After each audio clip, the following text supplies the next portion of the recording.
everyone, welcome to this demo on how to combine images, a little bit more advanced. Now we're going to combine multiple images and we're going to start dealing with clipping mask, and I'm going to go over that in a little bit. So I have two main images here. I have the one of the beach and the one of the rock. I'm going to get a third one in a little bit, but I'm going to start with those two. So the goal will be to put that rock on this image right here and make it blend in with this scenario. So the first thing I have to do, I'm going to go to the rock image and I'm going to select this rock and I'm going to use the pen tool. So the first thing I'm going to do is duplicate my background layer. So I'm going to do Command J. Okay, so that way I have my background right here and the layer 1 on top, and I'm going to rename it to rock so I know what it is when I bring it to the other document. And I'm going to go to path right here and I'm going to go to this little icon on the top right and I'm going to click on new path. Okay, once I do that, I'm going to also write here rock so that way I know what it is. And after I do that, I'm going to select my pen tool. The shortcut is P for pen tool. The icon is right here in case you want to see it. Once you have the pen tool selected, you can go ahead and zoom in anywhere on the edge of the rock. Okay, so you want to be close enough. I'm not going to zoom in too much because I want to do this quicker. Mine is not going to be perfect, but I want to do a selection quick enough, but good enough so that way we can actually do the demo. So I'm going to go ahead and start clicking. And remember that for the pen tool, if you click once, it will be dots on a line, okay, straight lines. If you click and drag, it will do a curve. I like to use the curve mainly because I can go quicker, and you can also, have more control, more soft at the edges of things, because you have a soft instead of having like a straight line. There are moments that there is so much detail that I would actually do a bunch of dots. Let's say, for example, here, because I feel like I can have a more dramatic turn. So there are scenarios that I do straight lines. Also, if there is a straight line in the image that I'm selecting, I will go ahead and do that. But for example, here, instead of doing a bunch of clicking, you can kind of get like a closer, area and make it connected bigger with bigger lines instead of having a bunch of clickings. Obviously, if I care a lot about the image, I will actually zoom in more and be a lot more careful. I'm doing it, as you can see, a little bit inside so that way I can be a little bit more loose. Ideally, the way that you want to do it is somewhere like around here, and and then you want to like go really close to the edge, and so that way you can get like the detail that you want, because this rock is not like a soft line, right? It has like details like that that are textured. But in this case, for the demo, I'm going to do it like the straight lines. You'll see that it will work okay.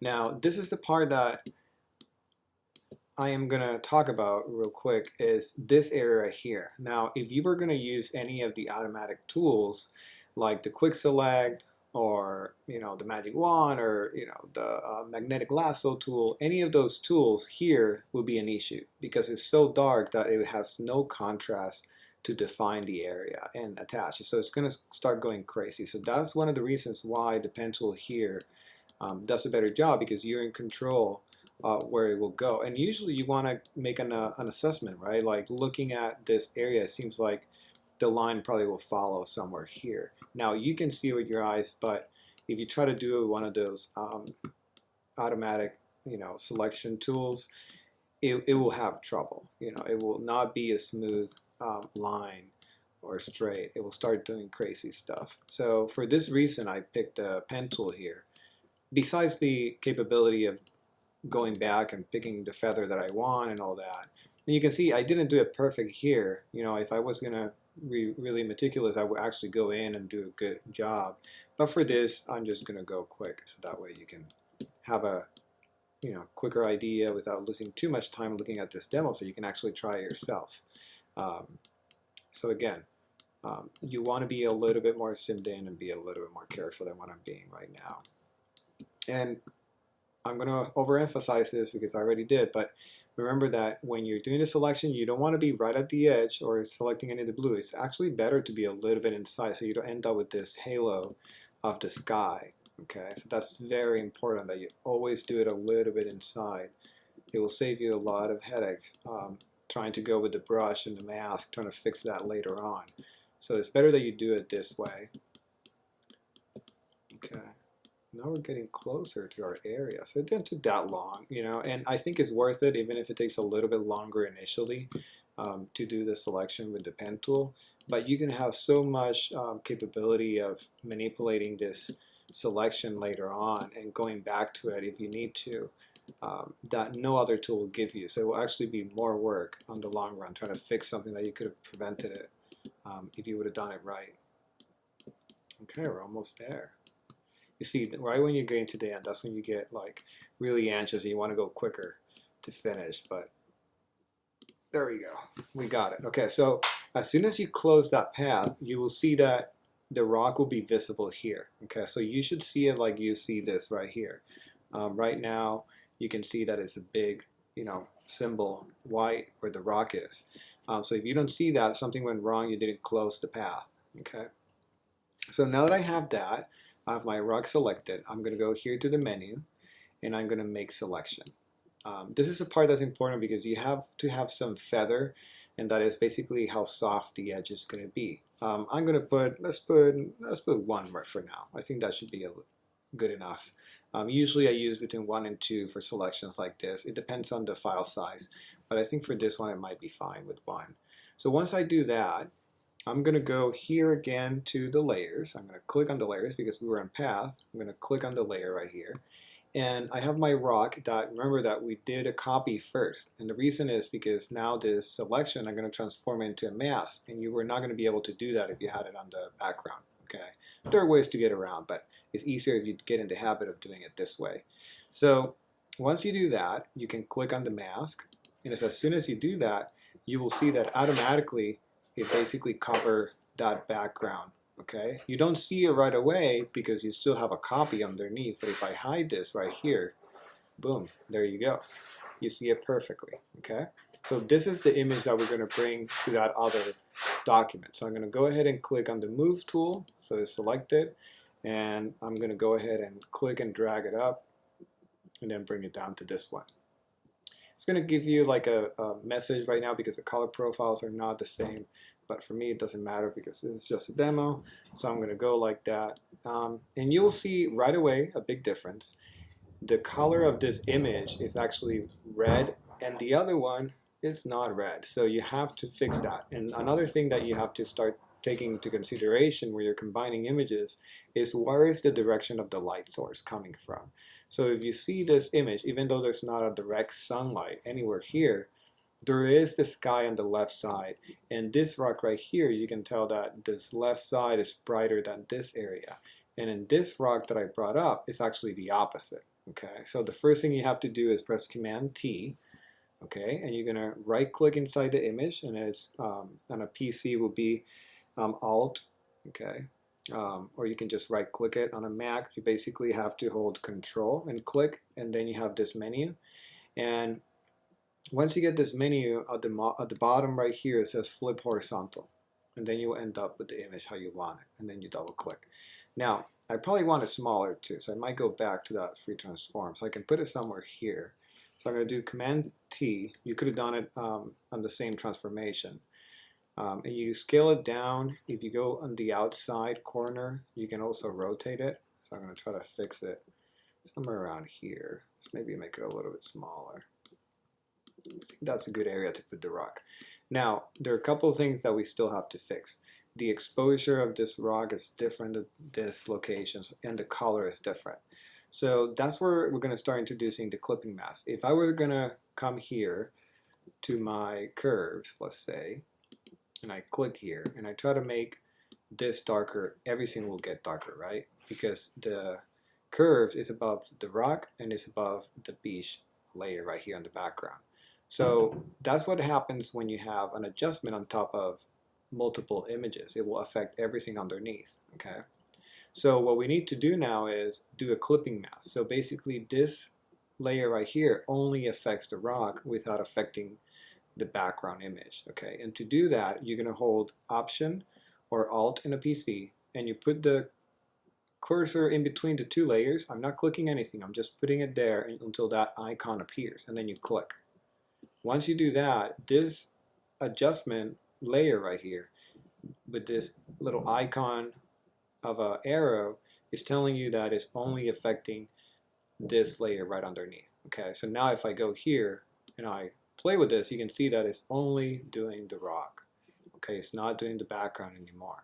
Now that's really cool because now that I have this curve, I can control, how dark it is. But the main thing I wanted to do is I want to go where it says RGB, and I want to take a little bit of that red out. Okay, so I'm going to click here on the red and bring that red down a little bit so I can start blending that image with the background image. I'm probably going to lower a little bit the green, not too much. Actually, it's better if you, after you do the click, you move your arrow keys. Actually, it felt like it needed a little bit of green.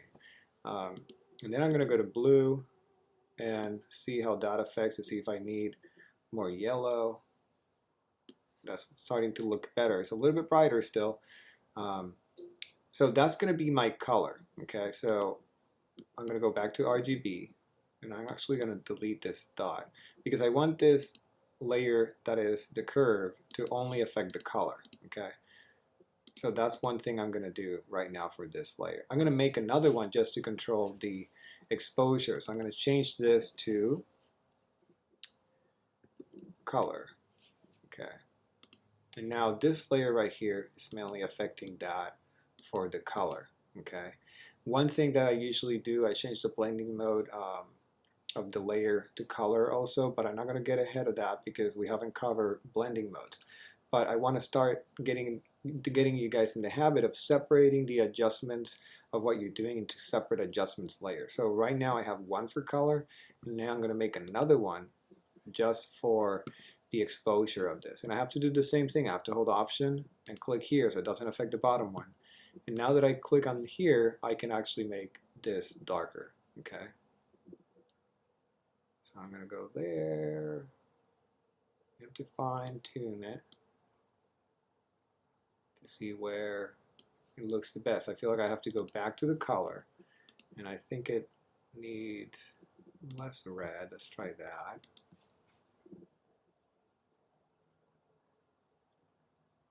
And then less magenta.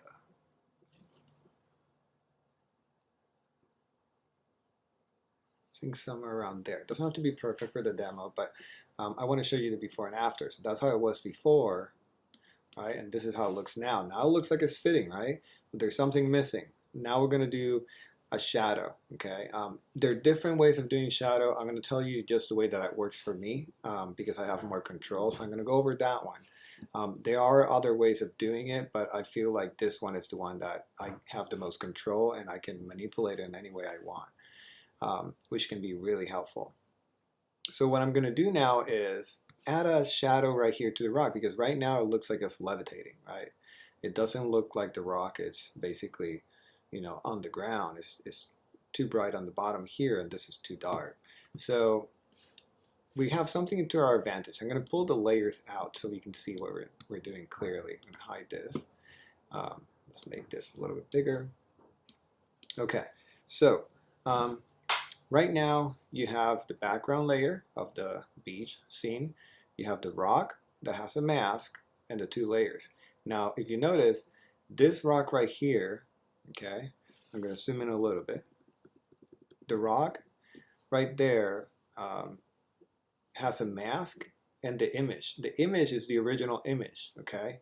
But the mask already has your selection of the rock, which is going to be really helpful right now. So I'm going to show you a little shortcut. You're going to hold Command and you're going to click on the mask. What that will do is it will activate your mask into a selection. So you're going to start seeing the walking ants around your rock, okay? And that's really good because we're going to use that to create a shadow, okay? But before we do that, I'm going to click on the background layer right here, and then I'm going to click on the new layer icon right here. So I can add a new blank layer underneath the rock, okay? Not above, underneath. So that's why I click on the background. It's fine if you do it above, but then you have to drag it down, okay? So right now that I have this, I'm going to press Shift Delete, okay? That will open the fill panel. If you want to get to it through the menu, you can go to Edit and then Fill, all right? And it opens this window right here. And from the contents, we're going to click here on this little arrow. We're going to go to black because shadows are usually black. And we're going to do OK. Now that you already, basically you were using that selection to fill black only within that selection. Okay, so I'm going to do Command D to deselect it. So remember that step, you have to Command D, deselect it. Now that we have that, I'm going to hide the visibility of the rock so you can see the shadow. So that's going to become our shadow. Okay, so right now it doesn't look at all like a shadow, but trust me, it's going to look really good in a little bit. So now that we have the rock, we have to apply the qualities of a shadow. Usually they're translucent, right? So you see darker, but you can still see the ground. And they also are softer. Now this image that we have right here is fairly overcast. It doesn't have a lot of contrast, but there's still shadows around. Like if you look at the plants here, there's a shadow and it's darker underneath. Okay, and that's usually what you have to look for reference. Now that we did that, I'm gonna first lower the opacity of that layer. I have that layer selected, and I'm gonna lower the opacity. It doesn't have to be perfect right now because we're gonna go back to it, and we're also gonna blur it. So to go to blur, we're gonna go to the top right here to filter, blur, and Gaussian blur. Okay, so this one right here. Once you click there, you're going to soften that black, blob that you have right there to make it look like it's a shadow. So I'm going to try to do, doesn't have to be perfect for me right now, but I'm going to do that. Okay. Then you can put higher the opacity and put the rock. Right now it doesn't look like it's good, but if I actually, with the selection tool, because it's in itself, right? This is our shadow. You can move it anywhere you want. And that's the reason why I like this method, because you can basically put the shadow where you want it. You can also do Command T, and if you hold Shift down, you can distort it, and put it on the ground and flip it, like if it was coming from the opposite side. That big, and then stretch it. So you can kind of play with your shadow any way you want. You can basically distort it, apply filters to it. There's a lot of cool things that you can do to it. And then you can also move it with your arrow keys if you need to slowly move it up. Okay, so that's starting to look more realistic. Now we have at least, it looks like the rock is there. It's a little bit too dark for me. You can lower the opacity of it so it looks more realistic. Now we can get to see, a little bit the shadow, like it's of the rock. It's a little bit also too sharp, so I need to soften that. So you can go back to the filter and blur if you need to reapply it. You have to be careful because this is actually behaving like an image, so you're not going to be able to go back unless you go back on your history. There are workarounds where you can convert it into a smart object, and we're going to cover that later on. But for now, if you don't like it, you're going to have to just go back on the history to get to the step that you liked it. So let's say somewhere around there, and I can also make the opacity a little bit darker. So let's say that I like it like that, right? At least the rock looks like it's sitting. So that's almost done. Okay, so now we can see that, and then you can go and fine tune, for example, if you want to make your rock even darker. You can apply another effect, like if you want to, I don't know, lower the contrast or the exposure or something like that, you can apply it, to the rock until you get it where you want it. Right now I probably would also go back again to the color and all that, but I don't want to have you waiting here too long until I get it perfect. But the idea is that you can actually fine tune it until you get it really good. Right now it's looking pretty good. You can also blur it if it's like too sharp, or blur the background. You can play with this idea just to create depth of field and things like that. It can be really useful. So that's the majority of the lab that you're going to do. But now we're going to jump into something else. It's a new tool, and we're going to use it because I want you to learn how to do selections that have hair. One of the hardest things to do in Photoshop when you're doing selection, well, at least it used to be really hard, it was the hair, right? If you have a lot of detail with the pen tool, it's not that great. I used to draw hairs with the brush and like to fake it so it looks more natural, because when you did selection it was just like a straight cut. So hair is actually really difficult, but there was a CS, I can't remember what version it was, they introduced some tools that made it easier for you. So I want to cover that, and this is going to be kind of silly. I'm going to go over Bridge real quick, and I'm going to open this image of a monkey. And in this image, we're actually going to put it in on top of, we're going to put him on top of the rock. All right, so this is going to be interesting. We're going to do the same things that we did with the rock. Now we're going to use some different tools. We're not going to use the pen tool for this one because we need to grab all that hair. It's going to be a little bit harder.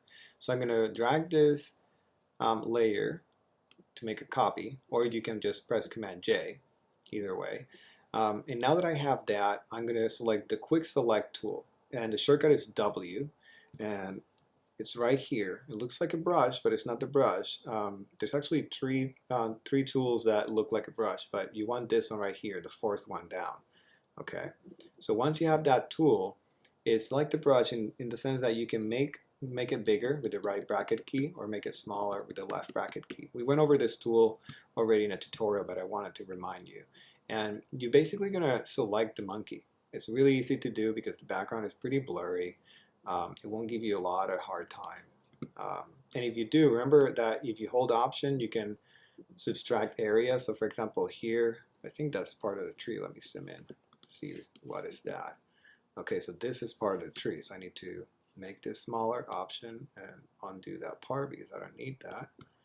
And then in between here, I have to do the same thing, Option, and then click here. And then add this part. Doesn't have to be perfect because we're going to fine tune it a little bit. And then I'm going to select the ear. I need that, right? I don't want to make him without an ear. And something like that looks pretty good. Let me double check. Go around. Oh, I missed this feet right here.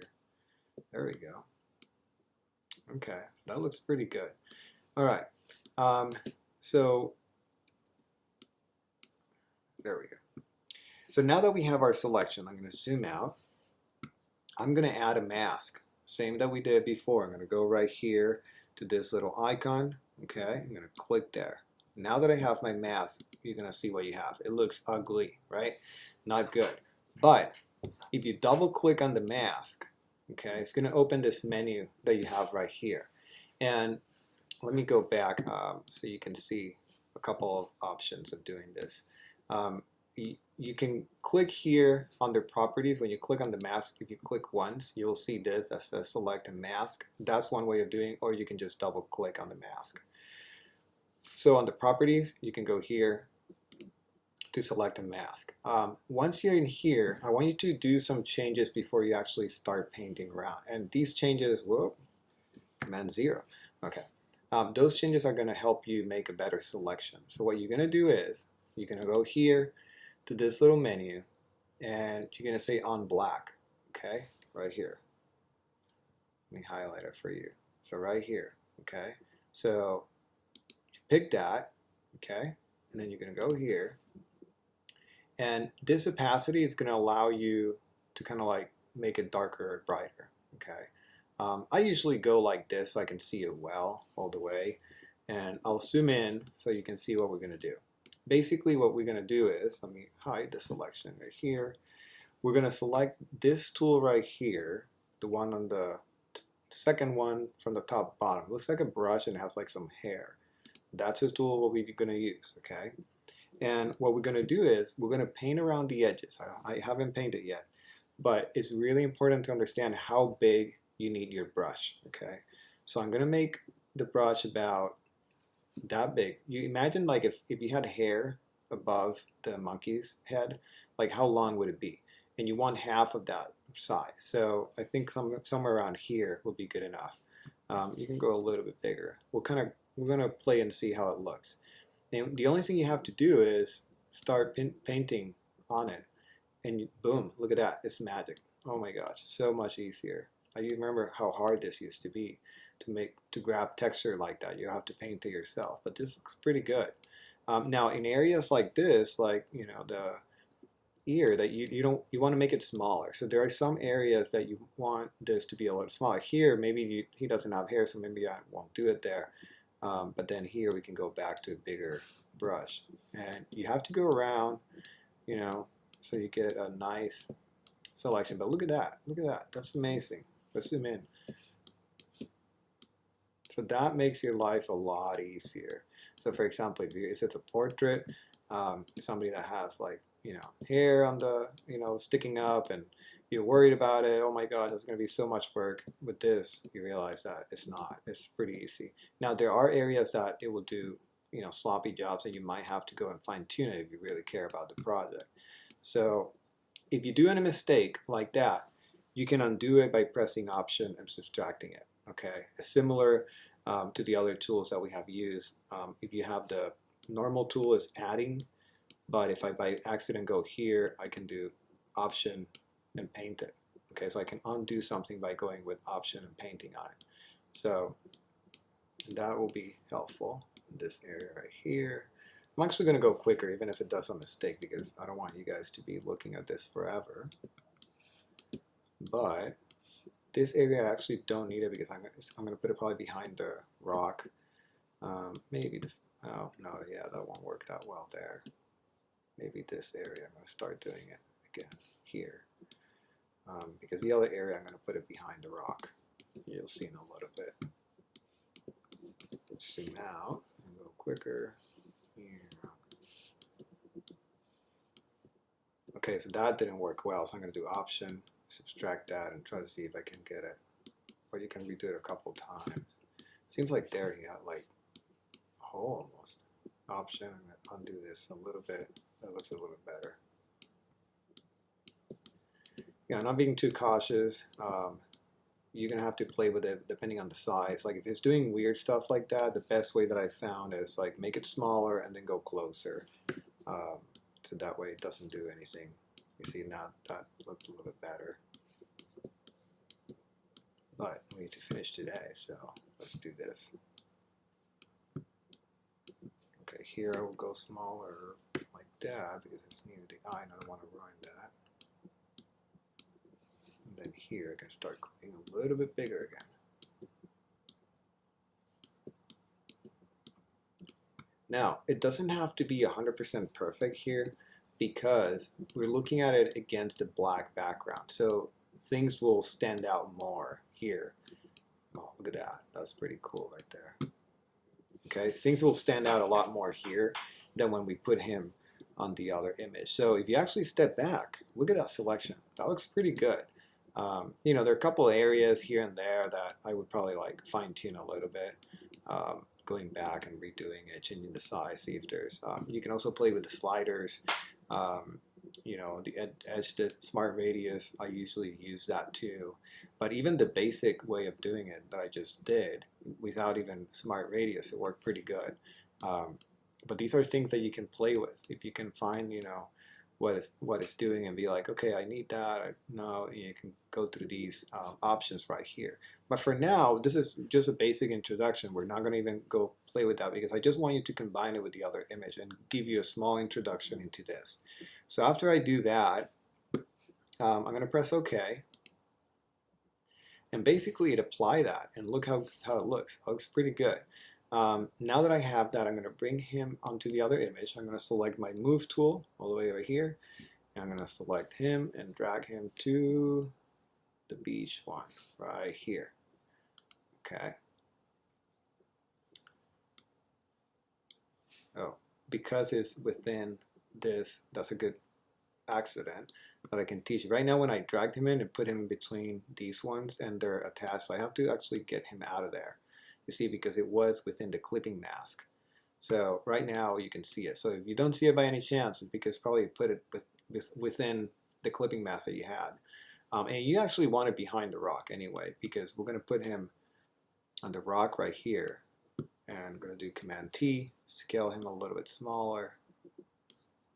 Yeah, now you're going to be questioning images that you see online. It's like, is that real? Well, yeah, most of it is not. So there we have our monkey right here. you have to play with the brightness. You can also flip him horizontally to make it look better, or probably smaller because the scale is off. Like a monkey is not that big. You know, you can be more subtle, something like that, so it looks more realistic. So he's like sitting behind the rock right there. So the next step that you have to do is you have to also apply a clipping mask to him. So I'm going to click on the curve. It's right above the monkey option. Attach the clipping mask. Now I can go to here and then play with how dark he is, so I can make it more realistic. And you can also take, you know, contrast out to make him a little bit softer, so it blends in better. Maybe a little bit darker. Let's do this. I have a better idea. I can just drag this down and then do this. There we go. That's starting to look better. And now the problem is dealing with the sharpness, like the rock is sharper him, because then that kind of reveals to the viewer that's fake, right? If something is sharper than the other. So you have to also play with that idea. So I'm going to zoom in and see how this looks. Right now, this rock, like I see this rock actually sharper than that one. So I probably want to softer this image. So I'm going to click on this layer right here of the rock. I'm going to go to Filter, Blur, Gaussian Blur. And that's too much, obviously. So we're going to do a little bit only. This is very subtle. You don't want, like this, probably like less than 1.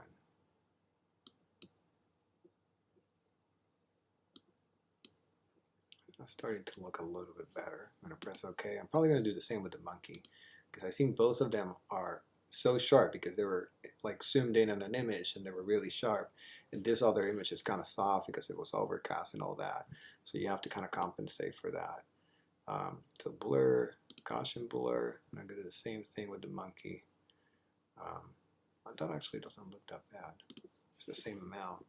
So let's see how that looks. Now we have the monkey here and the rock.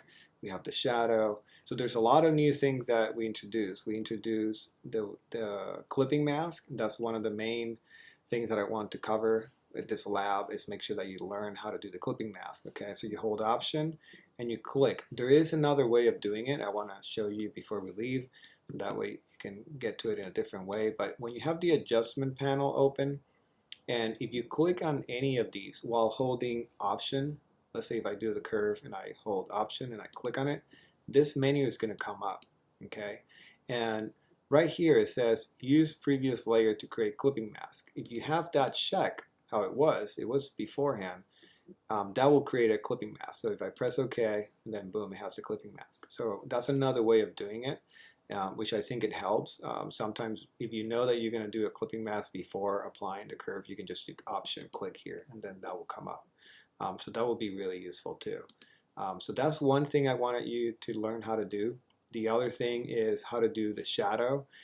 It is a little bit laborious, so make sure that you look at the video again several times so you don't lose any of the steps. This is a lab or a demo that you definitely have to review the video. You're not going to be able to see it and just sit down and do it. You're going to have to take notes or go back at the video and rewind it. So I'm hoping that this video is going to take more of the class time, because it's actually a lot of steps. You can see already, like my layers, we're starting to make things more complicated and combine different images into one. So the rock is on another, thing that you learn how to do the shadow for the rock. So look at that, and that's a really cool way of doing it, because you can move your shadow anywhere you want and you can distort it. And I will show you later on how you can apply that to, like, let's say a person that you shot on a location and you need to make the shadows look stretched because it's like on the sunset time. So that can be a cool way of stretching your shadow and making it look realistic. But for now, this is what I wanted to cover. I wanted to introduce a clipping mask, how to do the shadow and practice the pen tool, and the selection of the monkey, okay? Making sure that you use that refined edge so you can get all that hair. Okay, so that's something new that we introduced. So look at the video several times. I'll be available to ask questions. This is a lab that's going to take you some time. Don't try to rush it. Try to do it well, because this is a skill that you're going to need over and over again. Okay. All right, so thank you very much.